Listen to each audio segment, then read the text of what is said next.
চঞ্চল কুমার সরকার, বর্তমান নাম পছন্দ করেছে বশির উদ্দিন। বলো লা ইলাহা লা ইলাহা ইল্লাল্লাহু ইল্লাল্লাহু মুহাম্মাদুর মুহাম্মাদুর রাসূলুল্লাহ। রাসূলুল্লাহ। আল্লাহ ছাড়া আল্লাহ ছাড়া কোনো ইলাহ নাই, কোনো ইলাহ নাই, মাবুদ নাই, মাবুদ নাই, উপাস্য নাই। উপাস্য নাই।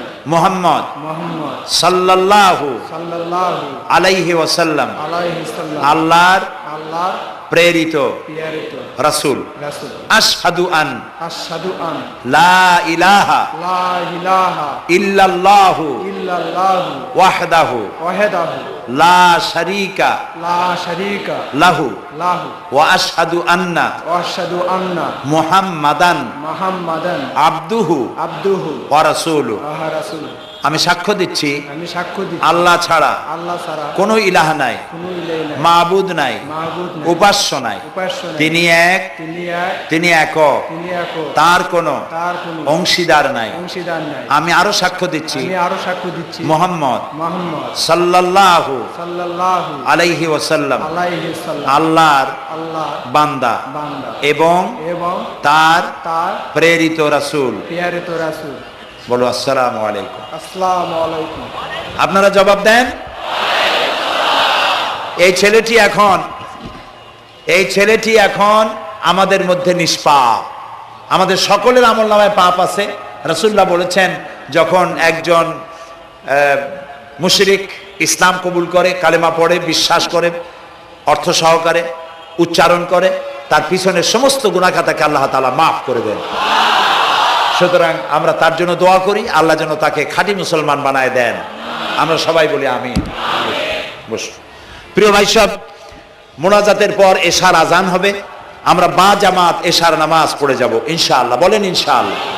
এত বড় জামাত আমরা কোথাও পাবো না, এবং জীবনে আরেকটা জামাত এরকম পাবো তার কোনো নিশ্চয়তাও নাই। ঠিক না ভাই? নামাজ আমরা আদায় করে যাব 5 ওয়াক্ত। কি বলে, এখানে সারা জীবন 5 ওয়াক্ত নামাজ সঠিকভাবে আদায় করব, আর এশার নামাজ আমরা এখানে জামাতে আদায় করে যাব। আর এই বিশাল মাহফিল তৈরি করতে অনেক খরচ হয়েছে। আপনারা নিশ্চয়ই দেখতে পান এত বড় প্যান্ডেল করতে কত টাকা খরচ হতে পারে, এবং তারা প্রচেষ্টা করেছে। আপনারা এই লাইটিং, মাইকিং, প্যান্ডেল, স্টেজ, তারপরে পোস্টার, গেট ইত্যাদি তৈরি করতে বহু টাকা খরচ হয়েছে। আপনারা যাওয়ার সময় মেহেরবানি করে তাদেরকে চতুর্দিকে ড্রাম এবং চাদর নিয়ে লোকেরা দাঁড়িয়ে থাকবে, আপনারা আল্লাহর হস্তে তাদেরকে কিছু সহযোগিতা করে যাবেন। রাজি আছেন আপনারা? রাজি আছেন? আল্লাহ আপনাদেরকে তৌফিক দিন। মা বোনেরা যারা এসছেন, মা বোনদের জন্য আজকে তেমন কোনো কথা বলতে পারলাম না, তবে যা বলেছি নারী এবং পুরুষ সকলের জন্য সমভাবে প্রযোজ্য। আপনাদের জন্য একটু বেশি করতে হবে। এই রাসূলুল্লাহ বলেছেন, আল মারআতু ইজা সাল্লাত খামসাহা ওয়া সামাত শাহরাহা ওয়া আতাআত বালাহা ওয়া আহসানাত ফারজাহা। রাসূলুল্লাহ বলেছেন, যেসব মহিলারা 5 ওয়াক্ত নামাজ সঠিকভাবে আদায় করে, রমজান মোবারকের রোজা রাখে, সতীত্বের হেফাজত করে, স্বামীর আনুগত্য করে চলে, কিয়ামতের দিন ওই সব মহিলারা আল্লাহর জান্নাতের যে দরজা দিয়া খুশি সেই দরজা দিয়া জান্নাতে প্রবেশ করতে পারবে।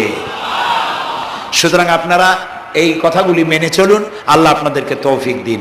আমি মোনাজাত করব এখনই। আপনারা যাওয়ার সময় সকলে সহযোগিতা করে যাবেন। আর নামাজের জন্য একটি বই আছে, চরিত্র গঠনে নামাজের অবদান। আমরা যে নামাজ পড়ি, অনেক সময় নামাজ হয় না। রাসূলুল্লাহ বলেছেন, সাল্লু কামা রাআইতুমুনি উসাল্লি। নামাজ পড়ো সেইভাবে যেভাবে আমাকে নামাজ পড়তে দেখো। জীবনের শ্রেষ্ঠ ইবাদত নামাজ, তাই যদি সঠিক না হলো তাহলে পণ্ডশ্রম হয়ে যাবে। এই জন্য নামাজ কিভাবে মানুষের চরিত্রে অবদান রাখে, আর নামাজটা কেমনে পড়তে হবে, রাসূলুল্লাহ কিভাবে পড়েছিলেন, সেটি আমার এই বইটিতে লেখা আছে। এটি চরিত্র গঠনের নামাজের অবদান। এখানে লাইব্রেরি আসছে, কোথায় আপনারা খুঁজে বের করে সেটা নিয়ে যাবেন। আর একটি হলো সূরা লোকমান। সূরা লোকমানের 2টা রুকুর তাফসীর করেছিলাম আমি চট্টগ্রামে, মাত্র 2 রুকুর তাফসীর। এই 2 রুকুর তাফসীর 5 দিনে শোনার পর 48 জন হিন্দু, বৌদ্ধ, মুসলমান হয়ে গিয়েছিল। যাকাত সম্পর্কে, মা বাপের অধিকার সম্পর্কে হযরতে লোকমান তার সন্তানকে যে নসিহত করেছে, সেই নসিহত 9টা নসিহত ছিল। ওই নসিহতগুলি আল্লাহর এত পছন্দ হয়েছে যে আল্লাহ তাআলা নিজে লোকমানের নসিহত কোরআন শরীফে উঠাই দিয়েছে। সুবহানাল্লাহ। সুতরাং আমার নিজের, আমার সন্তানদের ভালো করার জন্য এই নসিহতগুলি দরকার। এটির নাম যারা ক্যাসেট থেকে উদ্ধার করেছে নাম হলো তাফসিরে সাইদি লোকমান, সূরা লোকমান। এ পর্যন্ত 4টা তাফসির বেরিয়েছে তাফসিরে সাইদি নামে, যেগুলি আমি তাফসির করেছি চট্টগ্রামে, সেগুলি এসব বই ওখানে পাওয়া যাবে। এই বইগুলি আপনারা লাইব্রেরি থেকে, এখানে মোবাইল লাইব্রেরি এসছে ঢাকা শহর থেকে, সন্ধান করে আপনারা নিয়ে যাবেন। আল্লাহ তাআলা আপনাদেরকে তৌফিক দান করুন। যাওয়ার সময় মাহফিলকে সাহায্য করে যাবেন, আর নামাজে সালাতুল এশা আদায় করে যাবেন। আল্লাহুম্মা আমিন।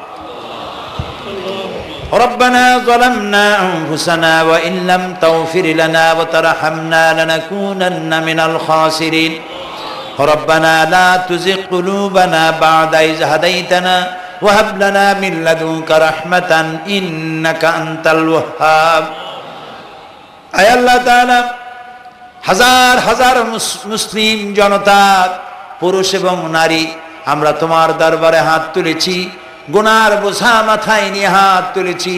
দয়া করে আমাদের জিন্দেগির সমস্ত গুনাহ খাতাকে আল্লাহ মাফ করে দাও।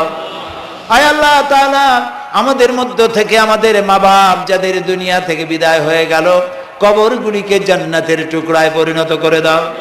রব্বির হামহুমা কামা রব্বায়ানি সগীরা, সবাই পড়েন রব্বির হামহুমা কামা রব্বায়ানি সগীরা। আয় আল্লাহ তাআলা, तमाम পৃথিবীতে আজ মুসলমানেরা বড়ই বিপদে আছে। হায় আল্লাহ তাআলা, বিপদগ্রস্ত মুসলমানদেরকে তুমি সাহায্য করো রব্বুল আলামিন। ইরাকের মাজলুম মুসলমানদের হাতে ইরাকের জমিন উঠায় দাও। হায় আল্লাহ তাআলা, জালিমদেরকে তুমি নস্তনাবুদ করে দাও। আল্লাহ তাআলা, বাংলাদেশ আমাদের প্রিয় জন্মভূমি, এই দেশের উপরে তোমার খাস রহমত নাজিল করো। হায় আল্লাহ তাআলা, ভূমিকম্পে আশেপাশের দেশগুলির মারাত্মক ক্ষতি হয়ে গেল। আল্লাহ তাআলা, তুমি আমাদেরকে দয়া করে বাঁচাই দিয়েছো। কিয়ামত পর্যন্ত আসমান আর জমিনের সব মুসিবত থেকে আমাদের দেশকে তুমি হেফাজত করো রব্বুল আলামিন। আমাদের স্ত্রী পুত্র পরিজন যাদেরকে তুমি দান করেছো, সবগুলিকে দিনদার, ইমানদার, নামাজি মুসলমান বানাইয়া দাও।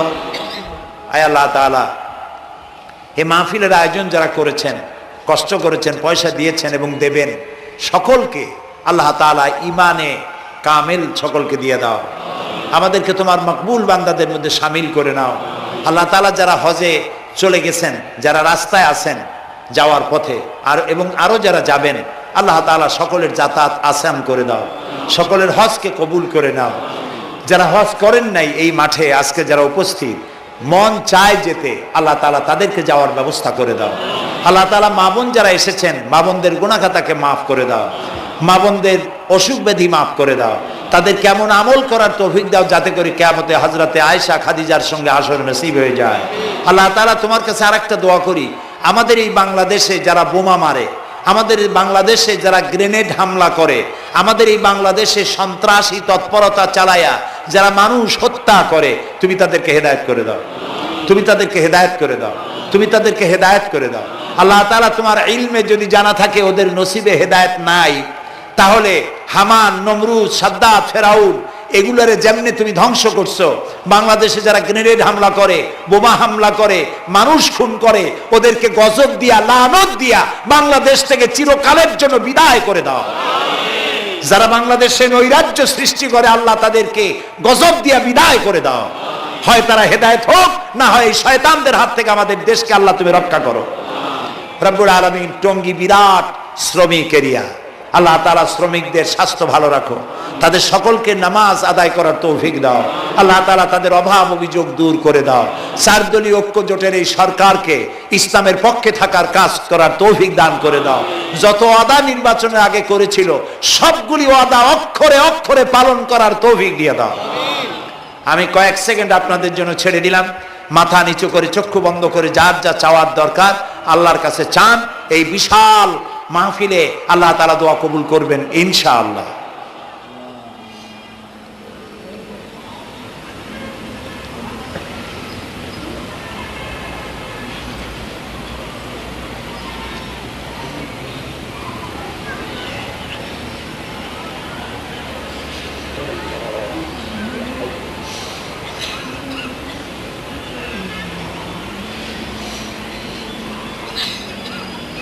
হায় আল্লাহ, তোমার আরশে আজিম থেকে তুমি দয়া করে তোমার রহমতের নজর দিয়ে টঙ্গীর এই মাঠের দিকে তাকাও।